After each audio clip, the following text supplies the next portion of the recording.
Hello दोस्तों, आज हम न्यू प्राइवेसी पॉलिसी के बारे में डिस्कस करेंगे जो कि व्हाट्सएप लाया है। यहाँ पर बात सिर्फ व्हाट्सएप की नहीं है, बात हम ब्रॉडर कॉन्सेप्ट में उसको देखेंगे, क्योंकि ये लोग बड़ी बड़ी जायंट जो होते हैं हमारे डाटा का यूज करके हमारे ऊपर ही दादागिरी करते हैं। सबसे पहले हम डेटा की इम्पोर्टेंस के बारे में जान लेते हैं। आप इसी बात से अंदाज़ा लगा सकते हैं कि डेटा को न्यू ऑयल बोला जाता है और फ्यूचर में जितने भी युद्ध लड़े जाएंगे, जितने भी वार होंगे, वो सब डेटा बेस्ड होंगे। पुरानी कन्वेंशनल टेक्निक अब काम नहीं करेगी कि तोप लेके जा रहे हैं लड़ाई करेंगे, अब ऐसा नहीं होगा।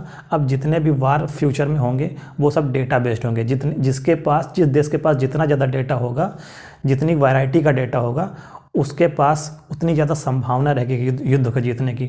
तो डेटा काफ़ी ज़्यादा इम्पॉर्टेंट है, ये नेशनल सिक्योरिटी के लिए काफ़ी ज़्यादा इम्पॉर्टेंट है, इसलिए ज़रूरी बनता है कि इस टॉपिक पे हम डिस्कस करें। अब थोड़ा सा ब्रीफ इंट्रोडक्शन देख लेते हैं। 2009 में व्हाट्सएप लॉन्च हुआ था। तो जब ये लॉन्च हुआ था तो इसने बोला था कि हम फ्री सर्विसेज देंगे, आपसे हम कुछ भी चार्ज नहीं करेंगे, हम आपको फ्री सर्विस देंगे। और इधर 5 साल पहले फेसबुक ने 1,39,000 करोड़ में व्हाट्सएप को ख़रीद लिया था।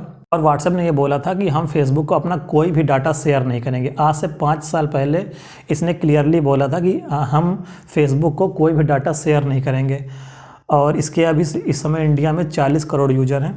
फेसबुक की बात करें तो इसकी जो 99% अर्निंग होती है वो एड्स के माध्यम से होती है। और फेसबुक का नेटवर्थ इस समय 10 लाख करोड़ है। और फेसबुक व्हाट्सएप का इस समय इंडिया में कोई भी ऑफिशियल रिप्रेजेंटेटिव नहीं है। मतलब अगर आपको कोई शिकायत करनी हो तो आप सीधे अमेरिका संपर्क करेंगे, इंडिया में इसका कोई ऑफिशियल रिप्रेजेंटेटिव नहीं है। फेसबुक, व्हाट्सएप और इंस्टाग्राम, इसके अभी 2.6 बिलियन यूज़र हैं, मतलब 2.5 अरब के आसपास इसके यूज़र हैं इस समय। अब हम बात करते हैं व्हाट्सएप दादागिरी दिखा के आपसे कैसे आपका डाटा मांग रहा है। तो 8 फरवरी 2021 तक आपके पास मैसेज आएगा। अगर आप व्हाट्सएप यूज़र हैं तो आपके पास मैसेज आएगा और सबके पास जाएगा, जो व्हाट्सएप यूज़र है सबके पास जाएगा। तो उसमें मैसेज में ये लिखा रहेगा कि आप हमारी नई प्राइवेसी पॉलिसी को एक्सेप्ट करो या तो आप व्हाट्सएप चलाना बंद कर दो। सीधे सीधे उसने बोला है। तो इसी चीज़ को हम बोल रहे हैं कि ये डिजिटल उपनिवेशवाद है, क्योंकि इसके पीछे बहुत बड़ा माइंडसेट है। हम देखते हैं कि ये लोग हमारा डाटा यूज़ करते हैं और हम ही पे अपना हक जताते हैं। अब हम ये देखते हैं कि व्हाट्सएप अपना डाटा किस किस को शेयर करेगा और कौन कौन सा डाटा शेयर करेगा। तो व्हाट्सएप फेसबुक को तो शेयर ही करेगा, साथ में फेसबुक की जो एलाइड कंपनी है, जो उनकी सहायक कंपनी है, उनको भी शेयर करेगा। अब देखते हैं क्या क्या शेयर हो सकता है। आप कौन सा फ़ोन यूज करते हैं वो शेयर होगा, मतलब किस कंपनी का आप फ़ोन यूज करते हैं वो शेयर किया जाएगा। आपका फ़ोन नंबर शेयर किया जाएगा। आपके फ़ोन नंबर में कितने कांटेक्ट हैं वो सारे कांटेक्ट डिटेल्स शेयर की जाएंगी। किस लैंग्वेज में आप मोबाइल को चलाते हैं वो पूरा शेयर किया जाएगा।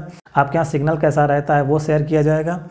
लोकेशन, आप कौन सी लोकेशन पे हैं, हालांकि आप उसमें ऑप्शन रहता है कि आप ऑफ़ कर सकते हैं, लेकिन आपका आईपी एड्रेस होता है, तो इसकी सहायता से वो जान सकते हैं कि आपकी लोकेशन क्या है। आप भले ही लोकेशन ऑफ़ कर दो फिर भी ये लोग जान जाएंगे कि आप किस लोकेशन पे हैं।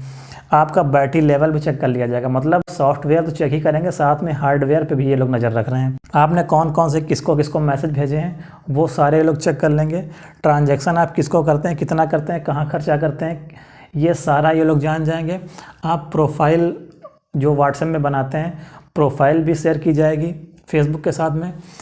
फ़ोटो, आप प्रोफाइल में कौन कौन से फ़ोटो डालते हैं वो फेसबुक के साथ शेयर किया जाएगा। आप स्टेटस क्या डालते हैं वो शेयर किया जाएगा।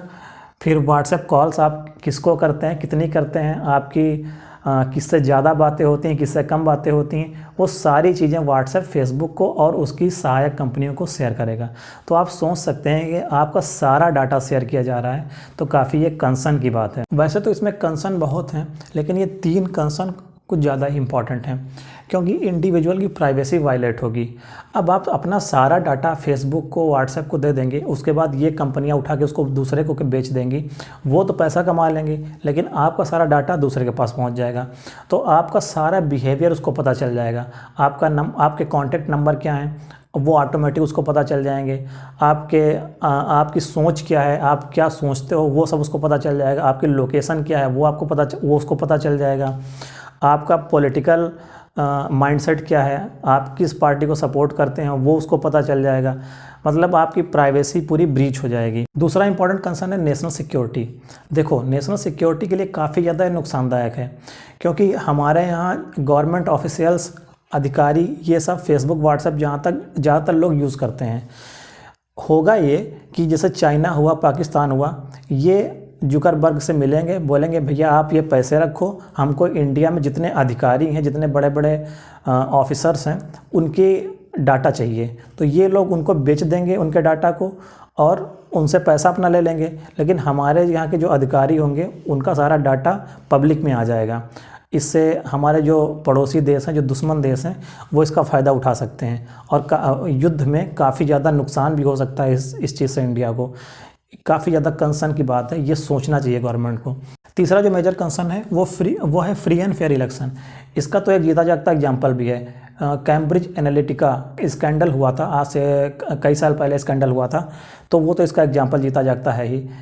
इसके अंतर्गत फेसबुक के ऊपर ये आरोप लगा था कि आपने डाटा को मैनिपुलेट किया है। ये डेमोक्रेसी के लिए भी काफ़ी ज़्यादा खतरा है, क्योंकि इनके पास सारा डाटा रहेगा, पॉलिटिकल पार्टीज़ इनको पैसे देंगी और ये पॉलिटिकल पार्टीज़ को सारा डाटा उठा के दे देंगे। तो इस तरह से कोई भी पॉलिटिकल पार्टी इनको अप्रोच कर सकती है और सारा डाटा ले सकती है। इससे पॉलिटिकल पार्टीज़ को ये पता चल जाएगा कि लोगों की माइंडसेट क्या है, लोगों के दिमाग में क्या चल रहा है, किस पार्टी के प्रति उनका रुझान ज़्यादा है, किस पार्टी के प्रति कम रुझान है, किस एरिया में किस तरह के लोग रहते हैं, उनका पॉलिटिकल माइंडसेट क्या है। तो इस तरह के सारे खतरे हैं। अब एक और कंसर्न है डेटा लोकलाइजेशन का, मतलब क्या हमारे देश का डाटा हमारे देश में ही रहेगा। तो इन्होंने बताया कि आपका डाटा यूएस से जाएगा या डेटा स्टोरेज सेंटर में जाएगा। अब ये वाला जो क्लॉज है ये काफ़ी वेग है। डेटा स्टोरेज सेंटर आप कहीं भी बना सकते हो, ये सिंगापुर में बना सकते हैं, ये इंडोनेशिया में बना सकते हैं, इंग्लैंड में बना सकते हैं, अपने देश में बना सकते हैं, इवन हमारे देश में भी बना सकते हैं। लेकिन दिक्कत तब होगी जब ये डेटा स्टोरेज सेंटर कहीं हमारे एनिमी कंट्री में बना दें। जैसे पाकिस्तान ने बना दिया तो इंडिया का सारा डाटा पाकिस्तान में स्टोर होगा, तो ये तो ठीक नहीं है भारत के लिए। अब देख लेते हैं व्हाट्सएप का अपना आर्गूमेंट है। तो इन्होंने अपने आर्गूमेंट में बोला कि बिजनेस को बढ़ाने के लिए ज़रूरी है। इन्होंने बोला कि आपकी प्राइवेसी को प्रोटेक्ट करना तो हमारे डीएनए में है। जब आप इनकी पॉलिसी की पहली लाइन पढ़ेंगे तो उसमें पहली लाइन में यही लिखा आता है कि आपकी प्राइवेसी को प्रोटेक्ट करना हमारे डीएनए में है। फिर उन्होंने बोला कि टेक्नोलॉजी इंडस्ट्री में चेंजेस तो होते रहते हैं, आप इतना परेशान क्यों हो रहे हो। तो ये इनके आर्गूमेंट हैं। आर्गूमेंट में कोई दम नहीं है। हालांकि व्हाट्सएप ने बताया कि एंड टू एंड इनक्रिप्शन अभी भी एप्लीकेबल रहेगा, जैसे पहला होता आया है। एंड टू एंड इनक्रिप्शन का मतलब होता है कि अगर कोई मैसेज ए से भेजा गया है सी को, तो बीच में बी उसको पढ़ नहीं पाएगा। अब बात करते हैं थर्ड पार्टी सर्विसेज की। तो थर्ड पार्टी सर्विसेज का मतलब होता है कि अगर व्हाट्सएप यूज़ करते समय आपने कोई थर्ड पार्टी सर्विस ली, जैसे यूट्यूब से कोई वीडियो व्हाट्सएप पे आपने शेयर किया, तो वहाँ पे जो नियम कानून एप्लीकेबल होगा वो यूट्यूब का होगा। अब हम देखते हैं क्या व्हाट्सएप का कोई अल्टरनेटिव है। तो बिल्कुल है, टेलीग्राम में सिग्नल है, ये भी एंड टू एंड इनक्रिप्टेड है और काफ़ी सिक्योर है। टेलीग्राम में तो काफ़ी अच्छे फीचर हैं, पर्सनली मैं खुद यूज़ करता हूँ। अगर व्हाट्सएप और फेसबुक दोनों दादागिरी दिखाते हैं तो आप अपना व्हाट्सएप ज़रूर अनइंस्टॉल कर देना, फेसबुक भी अनइंस्टॉल कर देना और टेलीग्राम यूज करना, क्योंकि हमारे इंडिया में 40-50 करोड़ लोग ऐसे हैं जो टेलीग्राम, व्हाट्सएप और फेसबुक यूज करते हैं। और व्हाट्सएप और फेसबुक ये नहीं चाहेंगे कि ये 40-50 करोड़ लोग अनइंस्टॉल करें, क्योंकि आप उनको अपना इम्पॉर्टेंट डाटा उनको मत देना, क्योंकि ये देश की सिक्योरिटी की बात है, आपकी सिक्योरिटी की बात है। तो हमको थोड़ा सा जागरूक होना पड़ेगा और इनको ये बताना पड़ेगा कि आप जैसा कहोगे वैसा नहीं चल पाएगा, क्योंकि इन्होंने सिर्फ 2 ऑप्शन दिए हैं, या तो आप अपना डाटा हमको दो या तो हमारा ऐप अनइंस्टॉल कर दो। ये लोग नहीं चाहेंगे कि 50 करोड़ लोग इनकी ऐप को डिलीट करें। अब हम बात करते हैं कुछ पॉलिसीज़ हैं जो आज तक इम्प्लीमेंट हो ही नहीं पाई हैं। पहला है गवर्नमेंट ऑफिशियल जो फेसबुक, व्हाट्सएप यूज करते हैं, ये सोशल मीडिया पॉलिसी के खिलाफ है और नेशनल सिक्योरिटी के हित में भी नहीं है। दूसरा है डाटा एक तरह की प्रॉपर्टी है, इस पर टैक्स भी नहीं लगता है। तीसरा है कि व्हाट्सएप पॉलिसी के अंतर्गत 13 साल से कम के बच्चे व्हाट्सएप को यूज़ नहीं कर सकते हैं, लेकिन करते हैं। आईटी एक्ट में कोई अकाउंटेबिलिटी नहीं फिक्स की गई है इन लोगों की। अब हम बात करते हैं सॉल्यूशन की, वे फॉरवर्ड की। अब टाइम आ गया है कि गवर्नमेंट को कुछ कड़े स्टेप उठाने चाहिए और ये जो व्हाट्सएप, फेसबुक जैसी बड़ी बड़ी कंपनियां बेलगाम होती जा रही हैं, इन पर थोड़ा सा नकेल डालना चाहिए। जैसे हमको इंडियन ऐप प्रमोट करना चाहिए, हमको कोई ऐसा ऐप बनाना चाहिए, हमारे साइंटिस्ट को, इंजीनियर्स को गवर्नमेंट पैसे दे और बोले कि आप कोई ऐसा ऐप बनाओ जिसमें व्हाट्सएप, फेसबुक इन सारे के फीचर हों। तो हमको इंडिजनाइजेशन को सपोर्ट करना चाहिए, जैसा कि आत्मनिर्भर भारत के अंतर्गत हम कर ही रहे हैं। हमको रोबस्ट पॉलिसी बनानी चाहिए, एक कोई एक्ट बनाना चाहिए सोशल मीडिया को कंट्रोल करने के लिए। डाटा एक तरह की प्रॉपर्टी है, इस पे गवर्नमेंट टैक्स ले, इन कंपनियों से गवर्नमेंट को टैक्स लेना चाहिए कि आप हमारे देश के नागरिकों का डाटा ले रहे हो, आप हमको टैक्स दो। और इन कंपनियों को ये भी चाहिए कि ये हमारा डाटा ले रहे हैं तो हमको भी पैसे दें, ये हमको पहले पे करें और साथ में हमारी कंसेंट भी लें। डाटा लोकलाइजेशन का सिस्टम बनाएं कि हमारा डाटा हमारे ही देश में रहे, किसी दूसरे देश में ना जाए। अब मैं आपको एक एडिशनल चीज़ बताने जा रहा हूँ जो काफ़ी ज़्यादा इंपॉर्टेंट है। शायद आपको पता नहीं होगा कि आप जो फेसबुक आईडी यूज़ करते हैं उसमें जो आपने डाटा दिया है उस डाटे को पता नहीं कितनी कंपनियों ने यूज़ किया है। आप कुछ प्रोसेस फॉलो करना तो आपको पता चल जाएगा। सबसे पहले आप सेटिंग में जाओ, फिर उसके बाद योर फेसबुक इन्फॉर्मेशन पे क्लिक करो, उसके बाद ऑफ फेसबुक एक्टिविटी पे क्लिक करो। यहाँ पे आप देखोगे कि आपका डाटा ऑलरेडी कई 100 कंपनियों को बेचा जा चुका है। वहाँ पे आपको मिल जाएगा। अगर आप 3-4 साल से फेसबुक आईडी यूज़ कर रहे हो तो आप देखेंगे कि उसमें कम से कम 200, 300, 400 कंपनियों को आपका डाटा बेचा जा चुका है और आपको पता भी नहीं है। लास्ट में बस यही कहना चाहूँगा कि गवर्नमेंट को चाहिए इन जायंट कंपनियों से थोड़ा सख्ती से पेश आना चाहिए। अगर ये कंपनियां गवर्नमेंट की बात नहीं मानती हैं तो ये फिर हमारी जिम्मेदारी बनती है कि इनके ऐप को अनइंस्टॉल करके इनको इनकी औकात बताई जाए, क्योंकि ये कंपनियां हमसे हैं ना कि हम इनसे हैं। ये हमसे पैसा कमाती हैं, हम लोग इनसे हमको तो दूसरा अल्टरनेटिव मिल जाएगा। टेलीग्राम है और सिग्नल है, तब तक हमारे यहाँ भी कोई अच्छा ऐप लॉन्च हो जाएगा। तो हमारे पास तो ऑप्शन है लेकिन इनके पास ऑप्शन नहीं है, क्योंकि ये कंपनियाँ केवल हमको डराती हैं, ये छोड़ेंगी नहीं हमको, इतना हमको पता है। क्योंकि इंडिया में इनका बहुत बड़ा मार्केट है, इनफैक्ट सबसे बड़ा मार्केट इंडिया ही है इनका।